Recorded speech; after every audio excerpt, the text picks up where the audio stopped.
ముందు నవగ్రహాలను దర్శనం చేసుకోవాలా, భగవంతుడిని దర్శనం చేసుకోవాలా అనే సందేహం చాలామందికి ఉంటుంది. ఎప్పుడైనా సరే నవగ్రహాలను దర్శనం చేసుకొని ఆ తర్వాత కాళ్ళు కడుక్కొని దేవాలయంలోకి వెళ్ళి భగవంతుడిని దర్శనం చేసుకోవాలి.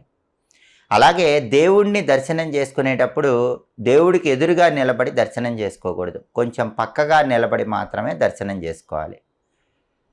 మళ్ళీ దైవ దర్శనం పూర్తయిపోయిన తర్వాత పూర్తిగా మన వీపు దేవుడికి చూపించకూడదు. దైవ దర్శనం చేసుకొని మళ్ళీ తిరిగి వచ్చేటప్పుడు వెనక్కి నడుస్తూ దేవాలయం లోపల నుంచి బయటికి రావాలి. మన వీపు చూపిస్తూ భగవంతుడికి బయటికి రాకూడదు. అలాగే దేవాలయంలో నుంచి బయటకు వచ్చిన తర్వాత తప్పనిసరిగా కొద్దిసేపు అక్కడ కనీసం 2 నిమిషాలు కూర్చోవాలి.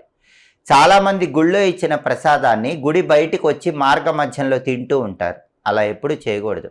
దేవాలయంలో ఇచ్చిన ప్రసాదం సాధ్యమైనంత వరకు